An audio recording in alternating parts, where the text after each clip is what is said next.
उज्जैन संभाग की अनाज मंडियों में किसान अपनी फसल बेचने के लिए पहुंच रहे हैं, पर जो कुछ महीने पहले फसल के भाव जितने भी थे, अब उस फसल के भाव आधी कीमत पर हो गए।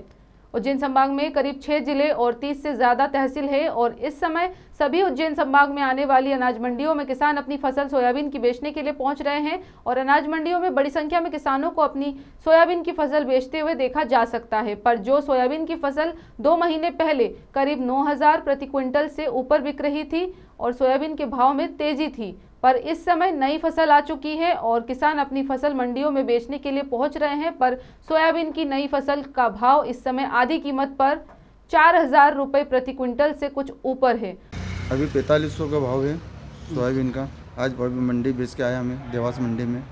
किसान को बहुत मरे हुए हैं, किसान को लागत ज़्यादा है, क्या भाव कम आ रहा है। इसका भाव 5,000 से लगा के 7,000 तक सोयाबीन का बिकना चाहिए जब किसान को पूर्ति होती है। भैया कुछ महीने पहले ही सोयाबीन की फसल 8,500 रुपये प्रति कुंटल, 9,000 रुपये प्रति कुंटल करीब का भाव चल रहा था और अभी 2-3 महीने में अभी जब नई फसल आई है तो भाव कम हो गए। तो कैसे पूरेगी 4,000 से 4,500 में किसान को कैसे क्या रहेगा? क्योंकि कैसे पूरा है किसान का, और आत्महत्या करने की मोहब्बत आएगी और क्या किसान का, क्योंकि लागत तो मेहनत तो काफ़ी रहती है उसमें। हाँ, लागत मेहनत बहुत हो रही है नहीं।